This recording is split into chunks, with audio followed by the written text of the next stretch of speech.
بسم اللہ الرحمن الرحیم. الصلاۃ والسلام علیکہ یا سیدی یا رسول اللہ وعلی آلہ و صحابہ یا سیدی یا حبیب اللہ. عاطف اکرام شیخ صاحب president federation, S M Tanveer صاحب، ایس این مختاوری صاحب، تمام پریزیڈنٹس، آفس بیئررز، خواتین و حضرات، السلام علیکم. کسی اسٹوڈنٹ، ایس ایم تنویر صاحب جیسے ایک ٹیچر تھے اور وہ میرے جیسے ٹیچر کی کلاس میں آیا اور وہاں ایک بچے سے پوچھا کہ 15 پھلوں کے نام بتا دو ذرا. تو بچے نے کہا کہ آم، انگور اور سیب اور درجن کیلے. تو جو اس وقت ہماری بزنس کمیونٹی کا حال ہے وہ بھی یہی ہے کہ ہمارے اوپر جو ٹیکسز کا بوجھ ہے وہ مسلسل بڑھتا جا رہا ہے. ہم بزنس کمیونٹی بالکل ٹیکس دینے سے نہ گھبراتے ہیں، نہ ہم گھبرائے ہیں اور نہ ہم گھبرائیں گے.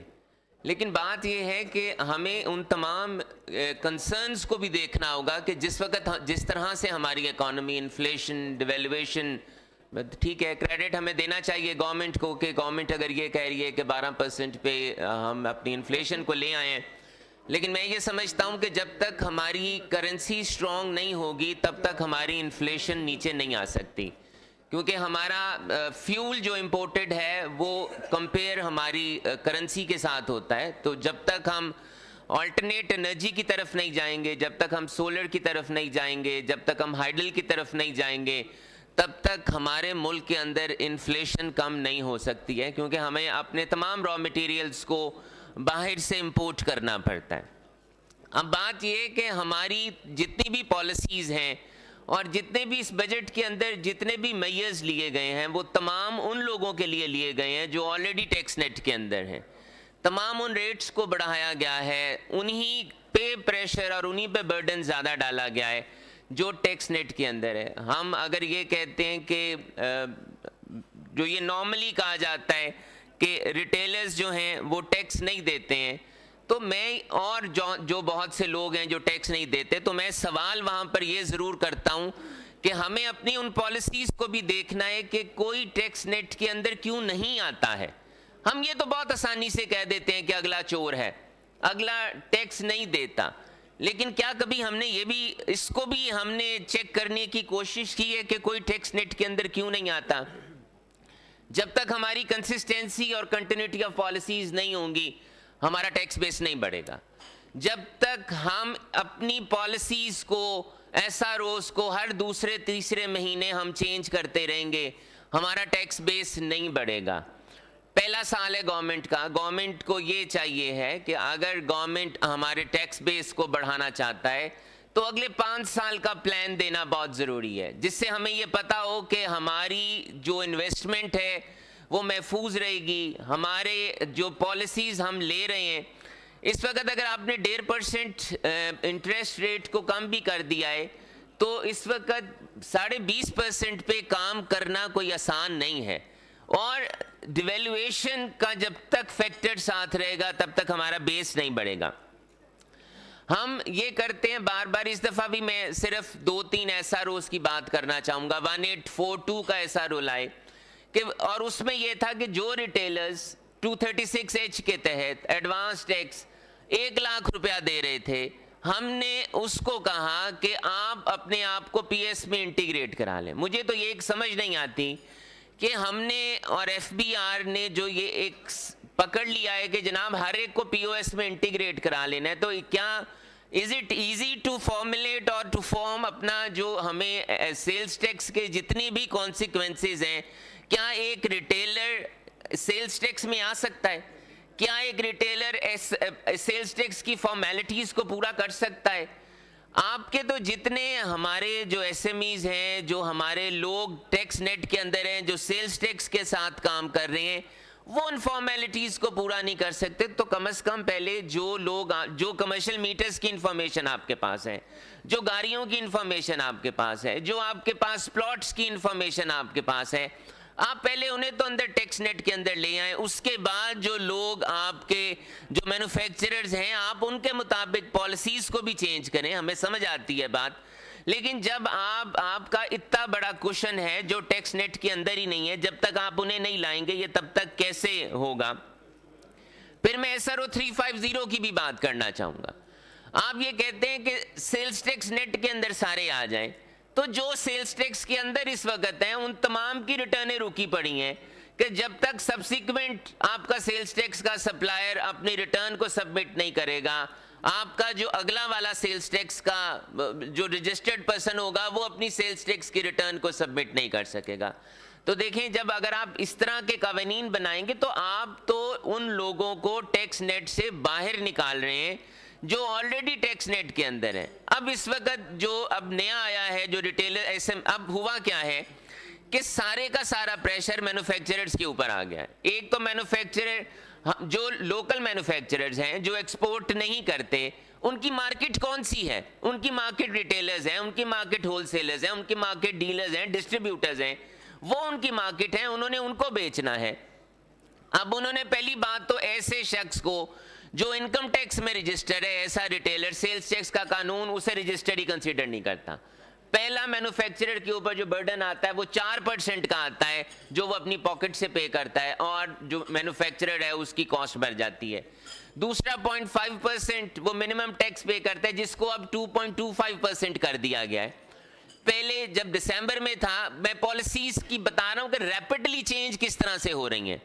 دسمبر میں جو ہمارا 1842 SRO آیا اس میں یہ کہا گیا کہ ایسا ریٹیلر جو 2 کروڑ کی پرچیز کرے گا وہ اپنے آپ کو سیلز ٹیکس نیٹ کے اندر لے کر آئے گا۔ اب جو بجٹ آیا ہے اس میں وہ 45 لاکھ پہ لے آئیں کہ ایسا ریٹیلر جو 45 لاکھ کی پرچیزز کرے گا وہ اپنے آپ کو سیلز ٹیکس نیٹ کے اندر لائے گا۔ تو it is becoming difficult and difficult day by day. تو یہ دیکھیں ایسے تو آپ مینوفیکچررز کو پریشان کر رہے ہیں، مینوفیکچررز کے لیے پرابلمز کر رہے ہیں۔ پہلے اگر ہمیں تو یہ کرنا چاہیے کہ ریٹیلرز کو یہ کہنا چاہیے کہ ہم آپ کے نیٹ کو، ہم آپ کے ٹیکس کے ریٹ کو کم کرتے ہیں، آپ مینوفیکچرر سے، آپ امپورٹر سے جینون پرچیزز دیں، لیکن جو ایک ٹرسٹ گیپ ہے، جو ٹرسٹ فیکٹر کا جو گیپ ہے جو اس وقت بزنس کمیونٹی اور پالیسی میکرز کے درمیان ہے، اٹ از ویری امپورٹنٹ کہ ہمیں اسے بہتر کرنا ہے جب تک وہ ٹرسٹ کا گیپ بہتر نہیں ہوگا۔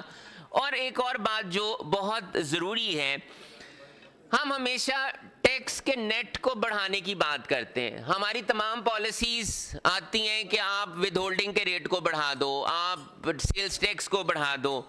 کیا ہم نے کبھی بزنس کمیونٹی نے یہ بھی ہمیں اس بات پہ بھی شور مچانا چاہیے کہ ایکسپینڈیچرز کو بھی کم کیا جائے؟ میں نے بجٹ کے پروگرامز میں یہ کہا کہ جتنے ہمارے دیکھیں جی 25 کروڑ عوام کے نمائندگان آگے جا کے اسمبلیز میں بیٹھتے ہیں، why are they taking perks and salaries?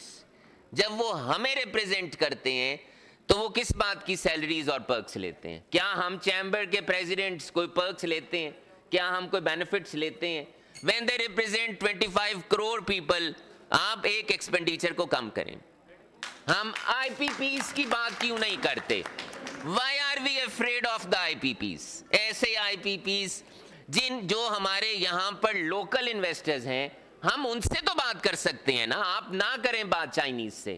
ہم جتنوں کے شیئرز لوکل ہمارے انویسٹرز ہیں، جن کے اس ملک کے اندر آئی پی پیز کے اندر شیئرز ہیں، ہماری گورنمنٹ ان سے بات کیوں نہیں کرتی؟ ہمیں ان سے بات کرنی چاہیے کہ جتنا بڑا بجٹ، اتنا بڑا ایکسپینڈیچر جو ہم ٹیکس کی اماؤنٹ میں سے ان کو دیتے ہیں، گورنمنٹ کو ان کے ساتھ ری نیگوشیٹ کرنا چاہیے کہ اب ہم نہیں دے سکیں گے، کیونکہ وہ پیسہ جو ہم پہ لگنا چاہیے، وہ پیسہ جس کی فیسلٹیز ہمیں ملنی چاہیے، وہ پیسہ ہم صرف دیتے ہیں آئی پی پیز کو۔ تو دیکھیں میں صرف یہی کہوں گا کہ برائے مہربانی ہم تمام پریزیڈنٹس کو یہ بات کرنی چاہیے کہ ہم ٹیکس دینے سے نہ گھبراتے ہیں، نہ ہم ٹیکس بیس کے اندر آنے سے گھبراتے ہیں۔ ہماری آپ سے بڑی مہربانی ہے کہ اپنی پالیسیز کو ضرور 5 سال کے لیے ہمیں بتائیں کہ اگلے 5 سال ہم نے اگر انویسٹمنٹ کرنی ہے تو کیسے۔ یہاں پر ہمیں اس بات کو بھی مد نظر رکھنا ہے، کیوں ہمارے انویسٹرز، کیوں ہمارے ٹیکسٹائل کے مینوفیکچررز، کیوں ہمارے لیدر کے مینوفیکچررز آپ کا ملک چھوڑ کے باہر جا رہے ہیں؟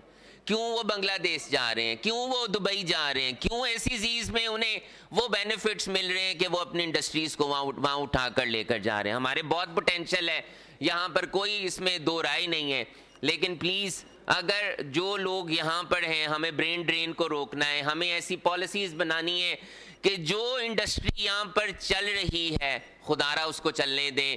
آپ ضرور ایسی پالیسیز بنائیں, ٹیکس بیس کو بڑھائیں, with the consultation of the stake holders بڑھائیں. اگر آپ پالیسی کو بنا کر, میں کوئی ایکسپورٹ پہ بات نہیں کرنا چاہوں گا, وہ خود ایکسپورٹرز بات کریں گے, لیکن میں صرف مثال اس کی یہ دوں گا کہ اگر آپ اوور نائٹ ایک پالیسی کو چینج کر دیں اور آپ کہیں صبح سے یہ پالیسی نہیں ہوگی, صبح سے پہلے آپ ساؤتھ میں جا رہے تھے اب آپ نارتھ میں جائیں گے, تو آپ کنسلٹیشن کے ساتھ آپ پالیسی کو ضرور چینج کریں, لیکن آپ ایسا بزنس کا ہمیں یہاں پر وہ تمام فیسلٹیز دیں کہ جو بزنس کمیونٹی اس وقت ان تمام مشکل حالات کے باوجود یہاں پر کام کر رہی ہے. دیکھیں میں آخر میں صرف یہ کہوں گا کہ ہمارا مرنا جینا, انویسٹمنٹ, دکھ سکھ, ساری چیزیں پاکستان کے ساتھ ہیں. ہماری 1 روپے کی انویسٹمنٹ بھی پاکستان سے باہر نہیں ہے. تو جب ہم اتنے لائل ہیں تو پلیز ہمارا دھیان رکھیں, ہمارے لیے مشکلات پیدا نہ کریں, ہمیں ان سوچوں میں نہ ڈالیں کہ ہم نے ٹیکس چوری کیسے کرنا ہے. ہمیں یہ بتائیں کہ ہم نے ٹیکس دینا کیسے ہے, کیونکہ جتنی پالیسیز آ رہی ہیں وہ ٹیکس چوری کی طرف لے جا رہی ہیں, وہ ٹیکس بچانے کی طرف لے جا رہی ہیں, وہ بزنس بند کرنے کی طرف لے جا رہی ہیں. تو خدا را ایسی پالیسیز بنائیں جس سے ہم اور انویسٹمنٹ کریں, جس سے ہم اپنے ٹیکس کو دیں, بینیفٹ دیں, بتائیں کہ ٹیکس پہ یہ کوئی, میں اس کو یہ کوئی جواز نہیں سمجھتا کہ آپ 75% ٹیکس کر دیں. بھائی بیکم ہم اور ہر اے فائلر, اس کو بینیفٹس بتائیں کہ اگر آپ ٹیکس نیٹ کے اندر آئیں گے تو آپ کے یہ فائدے ہوں گے, اور اگر آپ ٹیکس نیٹ کے اندر نہیں آئیں گے تو فائدے نہیں ہوں گے. میں انہی الفاظ کے ساتھ اگر میری کوئی بات سخت کسی کو لگی ہو تو میں معذرت چاہتا ہوں.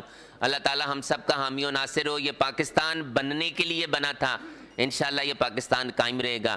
لیکن میں اپنے پالیسی میکرز کو یہ ریکویسٹ ضرور کروں گا کہ پالیسیز اسٹیک ہولڈرز کی مشاورت سے بنائیں. اگر آپ اسی طرح سے بنائیں گے تو ہمارے ملک کا اور اس طرح ہمارا سروائیو کرنا مشکل ہو جائے گا. ہمارے بچے اس ملک میں نہیں رہنا چاہتے, تو جو بچے اور جو لوگ اس ملک میں رہ رہے ہیں کائنڈلی ایسا انوائرمنٹ بنائیں کہ وہ اس ملک سے چھوڑ کر جانے کا نہ سوچیں. جزاک اللہ خیر.